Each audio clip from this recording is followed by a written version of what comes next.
What's going on, everybody? Today we're talking about how you can get inspired for new characters that you can create for your games and where you can draw that inspiration from. Let's get started.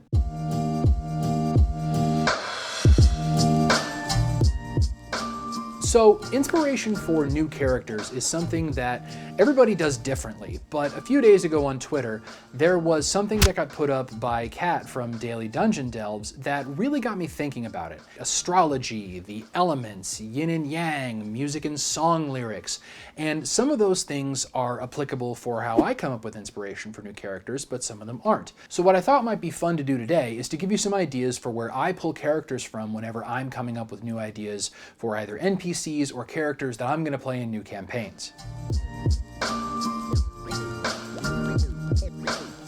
So music, as you may have seen in some of the other videos that I've made, is really helpful to me. I love to use it whenever I'm pitching ideas to my players or I'm writing opening credits for a new campaign, but it's also really helpful whenever I start to try to come up with ideas for new characters. It can be that in some cases there are pieces of music or songs that really start me thinking about how these different characters might fit into this whole musical landscape. Led Zeppelin, Run the Jewels, Ronnie James Dio, really good job coming up with these really amazing stories and really amazing just sounds that do nothing but get me inspired. But there's another way that music can be really helpful to come up with inspiration. Depending on the type of game that you're playing, music is going to be very different. If you're going to be playing in a future-based campaign, maybe with something like Mage the Ascension or Starfinder or Shadowrun, maybe try to go and find some of the type of music that you might be hearing in that environment. The TV show The Expanse and the books do a great job of that. The music that the Belters create is absolutely fascinating, and it's really, really important to their culture. So thinking about the type of music that might be important to the culture of the character that you're creating is something to consider. In like a European environment, consider looking at something like Gregorian chant. If you're doing something in like Northern India, maybe consider looking at something that's Hindustani, or if you're looking for something that's just completely future-based, maybe some of the more electronic music that's been created over the last several years. There's a great DJ friend of mine who I love his music, NOYA. That type of stuff really starts to get my creative juices flowing for space-based campaigns. The important thing to remember about music is that even if the music isn't 100% historically accurate to the genre or the environment that you're going to be playing in, it can still help you create interesting characters. The next one that works best for me is movies. It's really not hard to see why. Movies are some of the most inspirational things that get created in an artistic world and have been over the last 100 years. And it's really hard to watch a movie that you love and not get inspired. But here's the thing, a lot of main characters actually are pretty boring. It's the worlds they inhabit that are the interesting part. Probably gonna make some people mad, but if you look at characters like Neo from The Matrix, Harry Potter from all the Harry Potter films, they're not necessarily dripping with personality. They act as a bit of a neutral mask for the audience to be brought into the world that they're going to be experiencing in those narratives. So if they're not inspiring, what is in those worlds? It's the support characters. The support characters or the secondary characters, they're the ones that usually have the most interesting personalities, interesting traits, and tropes that actually create a lot of inspiration for me. One of my favorite examples of this, and I mean favorite, was Navajas from Desperado.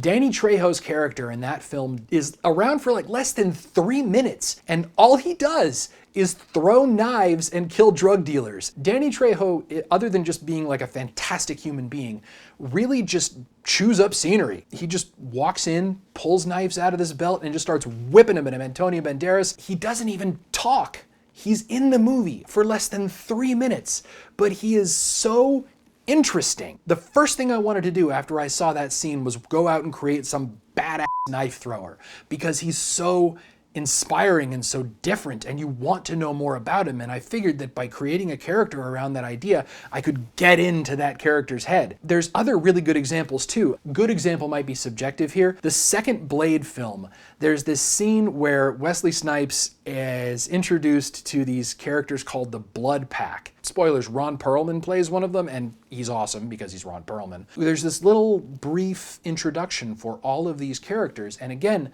you can tell, maybe by tropes, maybe by their names, maybe by how they're dressed, that they're interesting, that they have a backstory. You want to know more about them. And what is it about them that makes them so interesting? It's different for all of them. And I love that about supporting characters, because so many of them are throwaways and they're based on tropes, but that's not necessarily a bad thing. If you really want to start to develop a character a bit more, you still need a place to start. And that's where supporting characters and their tropes are really, really valuable.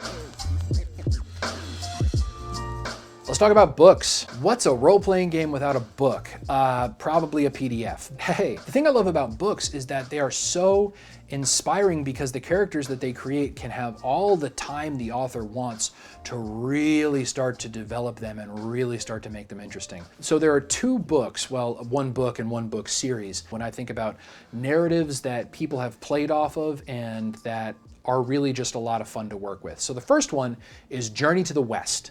Now, Journey to the West is arguably one of the great works of Chinese narrative fiction, because Journey to the West is such an important story that so many different narratives and forms have been built on it. Fun fact, Dragon Ball is built off of Journey to the West.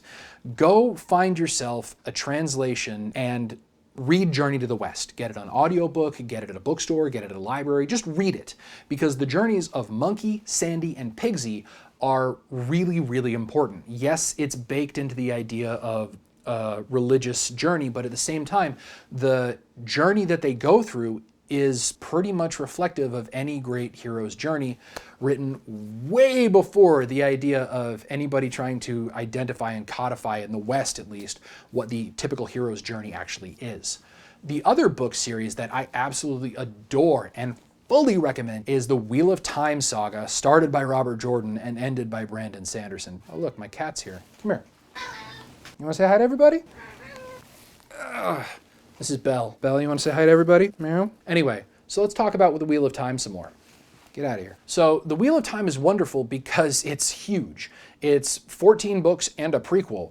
And once upon a time when Robert Jordan sat down to write 14 phone books worth of content, he really put some thought into the idea of who these people were and what motivates them. And specifically the very first book of the Wheel of Time series, not the prequel, but the first book, is really good at showing an adventuring party at different levels. So you have a high-level party recruiting low-level party members and then going out into the world and having an adventure. That if you want a really good example of a long-form campaign, and when I say long-form, I mean long-form, the Wheel of Time saga is so good at developing characters over time. It gives you an opportunity to really think about how your character would be portrayed and be received by other people at different points in their life. It takes a character and lets them evolve over time. And if you read that and start to see how that happens for a lot of the main characters, you can start to get the feeling of how your characters might be perceived at the beginning of their lives,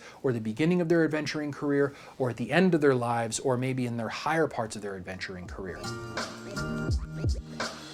One more method of inspiration that I was asked to include in this by my wife. She wanted me to put in something about thrift stores, which I think is important because there are a lot of people who get inspired by different ways to actually create characters. And the one way that she gets inspired to create characters isn't so uncommon. There's lots of people out there who do cosplay who get inspired by seeing different pieces of clothing, jewelry, accessories that can really start to help them get more aligned physically with something that might be representative of a character that they want to play in a game.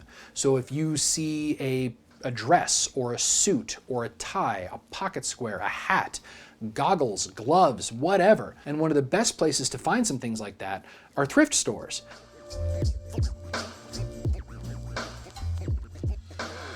The GM is really the one who actually creates the world that you're going to be playing in. So it's important, if you're a player, to take the time to actually talk to your storyteller. Figure out what type of game they're going to be playing, because if you want to know what type of character to create, it helps to know the environment, the setting, the organizations, the different types of ancestries that are going to be around. All of that stuff can really help you to create a character that fits even better into the world that you're going to be playing in. When you have that conversation, you're going to get information which can help to start to create the wheels a-turning and creating better characters and more interesting characters that fit better, not just into the party, but into the world that you're going to be playing in. It sounds simplistic, but I cannot tell you how many times players have come to me and said, hey, I'm going to play a knife-throwing badass who happens to not talk. And I'm thinking, great, that sounds like a wonderful character, but everybody's going to be playing bards and your character doesn't talk. Let's have a conversation about how that's going to work in. And eventually it might. Actually, that sounds kind of interesting. That whole bards adventure thing with a character that doesn't talk. Thank you so much for watching. Thank you so much to Daily Dungeon Delves for letting me put their art in this video. I really appreciate it. Go give them a follow on Twitter and let them know how you get inspired for your characters. If you enjoyed this video, consider hitting the subscribe button or the like button. It helps me grow the channel, and I really want to continue to make more videos like this. If you're a player and you have a different way that you get inspired for making characters that you like to play, put it in the comments section below, or follow me on Instagram or Twitter and let me know there. Thank you so much for watching, and I hope you enjoyed it.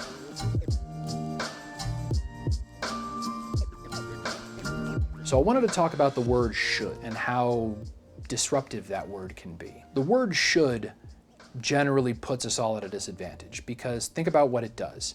It tells you what you're not doing, and it gives you a sense that you're not doing enough. No matter what you're doing in your life, you should be doing this, you should be eating better, you should be exercising more. That word really makes you should all over yourself. It is not a helpful way, in my opinion, to help yourself feel good about yourself. Instead of should, maybe take some time to reflect on what's worked for you in the past and how that might work again in the future. Because that's really where the success lies for you. Because you're the one who gets to live your life. Nobody else gets to dictate what is or is not success for you. And whether or not you should be successful isn't the right question. The right question is, how have you been successful in the past? Because that's going to lead you to how you can be successful in the future. Thank you so much for watching. Be kind, take care, and have fun adventuring.